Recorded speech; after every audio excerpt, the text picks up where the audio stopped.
नमस्कार। आत्माको वर्णन विभिन्न किसिमबाट शास्त्रमा गरिएको छ।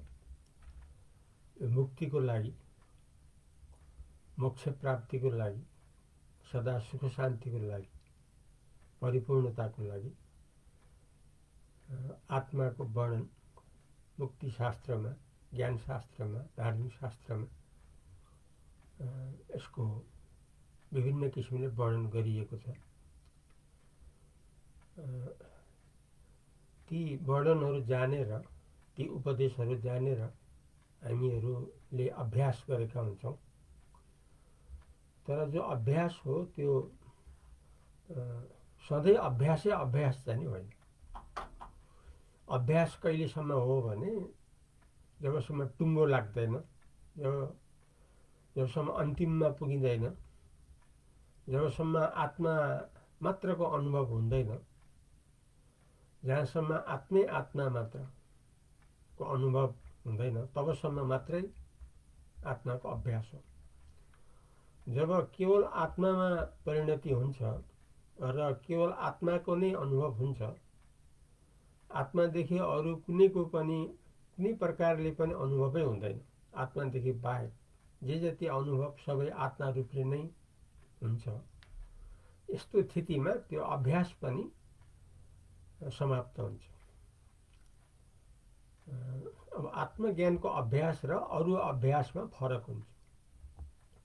अब अरूको अभ्यास जस्तो शरीरको अभ्यास, त्यसको अन्तिम त के हो भने शरीरको मरण हो, मृत्यु हो, जहाँ शरीरै हराउँछ, शरीरै रहँदैन।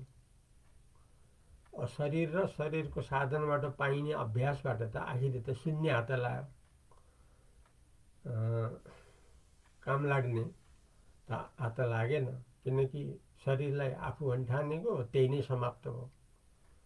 तर आत्माको अभ्यास चाहिँ नि त्यो शरीर आदिको अभ्यासदेखि फरक छ। कसरी फरक छ भने आत्माको अभ्यास गर्दा गर्दा आखिरीमा आत्मा मात्र बाँकी रहन्छ। यसलाई विश्रान्ति भनेको छ, चित्त विश्रान्ति भनेको छ। ज्ञानको भूमिकामा 7औं भूमिका भनिएको यसमा। जस्तो शुभेच्छा, विचारणा, तनुमानसा, सत्वापत्ति, असंशक्ति, पदार्थभाविनी, तुरीयगा भन्ने छ। यो 7वटा क्रम छ। ज्ञान गर्दाखेरि यस्तो 7वटा क्रम पुरा गरेपछि बल्ल 7औं भूमिकामा टुङ्गिन्छ। जस्तो वशिष्ठ भगवानले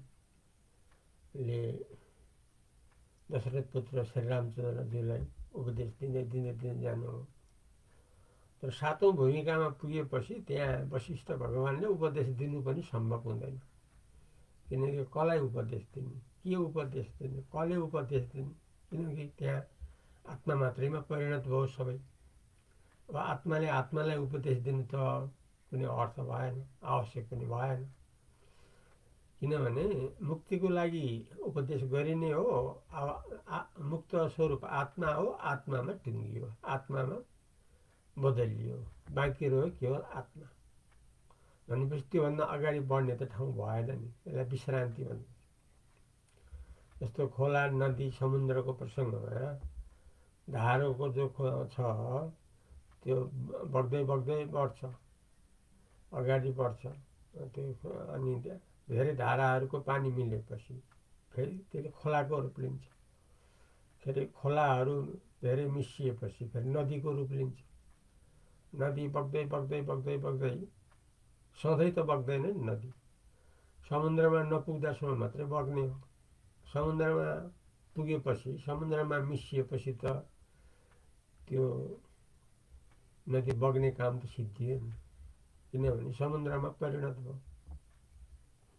समुद्र कस्तो छ भने न बढ्छ न घट्छ, फेरि सधैँ एकनास, जहिले पनि उस्ताको उस्तै। त्यस्तै यो आत्माको अभ्यास पनि कस्तो छ भन्दाखेरि अभ्यास गर्दा गर्दा गर्दा आखिरी नदी समुद्रमा टुङ्गिएर बग्ने क्रम बन्द भएर केवल एक समुद्र रूपले रहिरहने यस्तो अवस्था हुन जान्छ। ठिक त्यस्तै दृष्टान्तमा आत्माको पनि अब अभ्यास गर्दा गर्दा गर्दा आखिरीमा के हुन्छ भने जब जताततै आत्मै आत्मा देखिन्छ, सर्वत्र आत्मै आत्मा, आत्मादेखि बाहेक केही पनि अनुभवै हुँदैन, त्यहाँनिर टुङ्गियो नि त। यस्तो राजर्षि जनकलाई, राजा शिष्यलाई गुरु अष्टावक्रले उपदेश दिनुभयो। अनि उहाँले ग्रहण गर्दै गर्दै गर्दै सबै कुरा बुझ्नुभयो, लिनुभयो। आखिरी उहाँको स्थिति कस्तो आइदियो भनेदेखि उहाँले त परमात्मादेखि बाहेक अरू देख्नै छाड्नु हो, अर्थात् आत्मादेखि अरू देख्नै छाड्नु हो। जता आए पनि आत्मै आत्मा, आत्मादेखि अरू केही देख्नु। यतिसम्म कि त्यो पौराणिक उहाँ त्यो वर्णन छ। एकचोटि आग लागि भयो सहरमा, अनि राजालाई बचाउनु भनेर राजालाई भनियो यस्तो आगो लाग चारैतिरबाट घेरेको छ, अब सुरक्षाको उपाय अपनाउनु पर्यो भन्ने प्रसङ्ग उहाँले हेर्नुभयो। वरण्डाबाट निक्लेर हेर्नुभयो चारैतिर, उहाँले आगै देख्नु भएन। उहाँले त आत्मै आत्मा देख्नुभयो, अर्थात् परमात्मै परमात्मा देख्नु, सर्वत्र परमात्मा देख्नु। उहाँको स्थिति परमात्मा बद्लिसकेको थियो। अब परमात्मा यस्तो स्थिति भएपछि त अब त्यो त खालि स्थिति, अब स्थिति मात्रै बाँकी रह्यो नि। अब त पशुपतिनाथ जस्तै सदा रहिरहने मात्रै स्थिति आयो, केवल आनन्द रूपले परिपूर्ण रूप। त्यस्तै परिपूर्ण आत्मज्ञान भइसकेपछि, केवल आत्माको अनुभव सर्वत्र हुन लागेपछि अब स्थिति के हुन्छ भने केवल आत्मा रूपले, केवल आत्मा रूपले। यो आत्मज्ञानको अभ्यासको परिणाम, अर्थात् परमात्मामा परिणति, एक परमात्मा रूपले स्थिति, अथवा त्यसलाई केवल आत्मामा स्थिति, आत्मा रूपले स्थिति। त्यसैले आत्माको धर्म, आत्माको स्वभाव यो धेरै प्रकारले वर्णन भएको छ। त्यसमा अन्तिम वर्णन के छ भने अनावृत भनेर भनिएको छ। आत्मालाई, आत्माको धर्मलाई अनावृत भनिएको छ। आत्मा हो अनावृत भन्ने। अनावृत भनेको आवृत रहित, ढक्कन रहित, आवरण रहित, पर्दा रहित, अज्ञान रहित, माया रहित, अविद्या रहित। अब दोस्रो वस्तु यहाँ कहीँ केही छैन, दोस्रो वस्तु रहित, द्वितीय नास्ति, एकः ब्रह्म द्वितीय नास्ति। अब अर्को दोस्रो भन्ने यहाँ कहीँ केही छँदै छैन, एक केवल आत्मा मात्रै। अब यो आत्मालाई ढाक्ने, छोप्ने, देख्न नदिने, यताउता भन्ने कुरा सबै हरायो। आत्माको विभिन्न अभ्यासको फलस्वरूप आत्मालाई ढाक्ने, छेक्ने, अनुभव गर्न नदिने यस्ता सारा बारबन्धनहरू सबै हट्यो। अब केवल आत्मा मात्रै बाँकी रह्यो।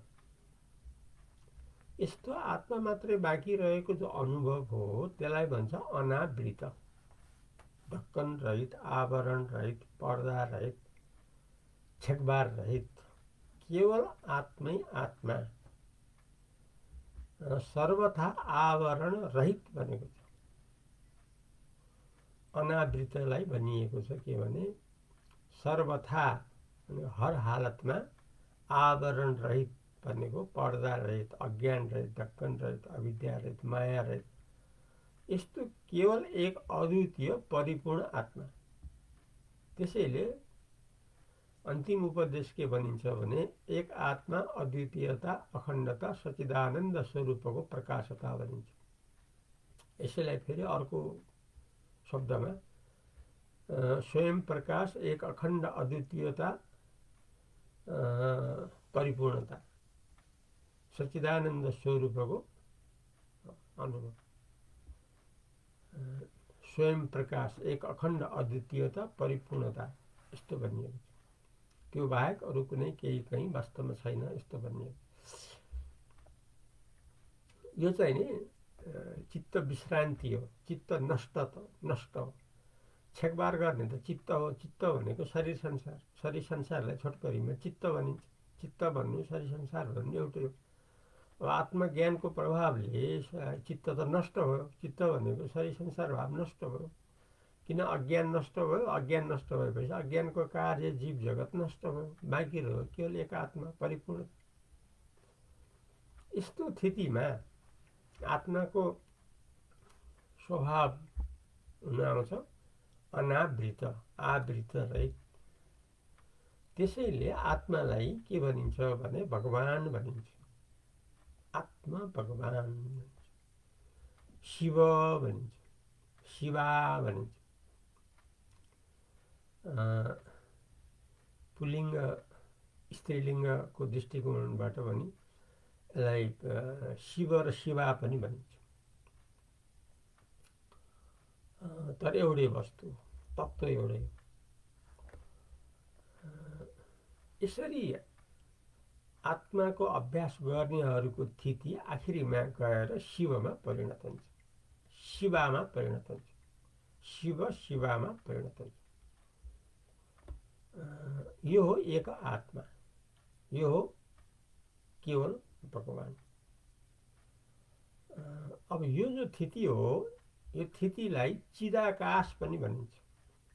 जस्तो हामीले यो पृथ्वीको यो माथिको जो भूभाग छ यसलाई हामी आकाश भन्छौँ। खाली भाग जो छ, बृहत जो छ खाली भाग, त्यसलाई आकाश भन्छ। आकाश, बृहत आकाश भन्छौँ। यसलाई चित्त आकाश पनि भनिन्छ। चित्तले देखिने, बाहिर हेरेकै देखिने चित्त आकाश। तर मुक्तिको शब्द के छ भने चिदाकाश भनिन्छ। चिदाकाश भनेको चैतन्य आकाश। चैतन्य नै चैतन्य, सर्वत्र चैतन्य, अर्थात् आत्मा नै आत्मा, सर्वत्र आत्मा। चैतन्य आकाश भनिन्छ। ज्ञानवानहरू यही चैतन्य आकाशमा रहनुहुन्छ, परिपूर्णता। अब यहाँ अर्को दोस्रो वस्तु कहीँ केही छैन। र यसलाई चिदानन्द स्वरूपको प्रकाश मात्र पनि भनिन्छ। यो सर्वोपरि शब्द हो। यो चिदानन्द स्वरूपको प्रकाश मात्र। चिदानन्द भनेको शिवानन्द भनेको चैतन्य आनन्द, आत्मानन्द, ब्रह्मानन्द, परिपूर्णानन्द। ब्रह्मको आनन्दलाई ब्रह्मानन्द, शिवको आनन्दलाई शिवानन्द, आत्माको आनन्दलाई आत्मानन्द। यो सबै एउटै हो। चिदानन्द स्वरूप, चैतन्य आनन्द भएको त चैतन्य मात्रै हो। यथार्थमा त ज्ञान गर्दा गर्दा गर्दा गर्दा आखिरी निचोडमा त के भेटिन्छ भने चिदानन्द मात्रै भेटिन्छ, चैतन्य आनन्द मात्रै भेटिन्छ। छेकबार गरेको थियो शरीर संसारले। शरीर संसारको भाव, सारा वासना नष्ट भयो। र जहाँबाट शरीर संसार खडा हुन्छ, जो अज्ञान अविद्या माया हो, त्यो जो कारण रूप हो, त्यो पनि नष्ट भयो यही आत्मज्ञानको कारणले। विघ्न बाधाहरू छेकबार गर्नेहरू सबै नष्ट भए। अविद्या, अस्मिता, राग, द्वेष, अभिनिवेश सबै नष्ट भए। थूल शरीर, सूक्ष्म शरीर, कारण शरीर सबै नष्ट भयो। जागृत अवस्था, स्वप्न अवस्था आदि जो अवस्थाहरू ती नष्ट भए। थूल भाव, सूक्ष्म भाव, कारण भाव यो पनि नष्ट भयो। मल विक्षेप, कषाय र संसाद आवरण यो पनि सबै नष्ट भयो। अब सारा नष्ट भए। जो सृष्टि र सृष्टिका कारणहरू जे जति थिए, मृत्यु र जन्मका कारण जे जति थिए, त्यो कार्य कारण सम्पूर्ण नष्ट भयो। केले? आत्मज्ञानले गर्दा। अब बाँकी रह्यो केवल आत्मा मात्रै। आत्मादेखि अरू अब केही छँदै छैन। ज्ञानको सातौं भूमिका, चित्तको विश्रान्ति। अब चित्त भन्ने नष्टै भयो, सारा वासना नष्ट भयो, मन नष्ट भयो। बाँकी रह्यो तत्त्वज्ञान मात्रै, आत्मज्ञान मात्रै, केवल आत्मै आत्मा, परिपूर्णता। त्यसैले यसलाई भनिन्छ आत्मा भगवान, शिव शिवा, चिदाकाश चिदानन्द स्वरूपको प्रकाश मात्र। यो सधैँ सधैँको लागि विश्रान्ति, केवल आनन्दै आनन्द मात्रमा सधैँ सधैँको लागि मुक्त रूपले मोक्ष रूपले परिणति, ब्राह्मी स्थिति भन्छ। केवल आनन्दमा स्थिति, परमानन्दमा स्थिति। आजलाई यति नै गरौँ। भोलि फेरि नयाँ प्रसङ्गले आउँछु। तबसम्म अद्वैत पण्डित बलरामजी सरस्वतीलाई बिदा दिनुहोस्। नमस्कार।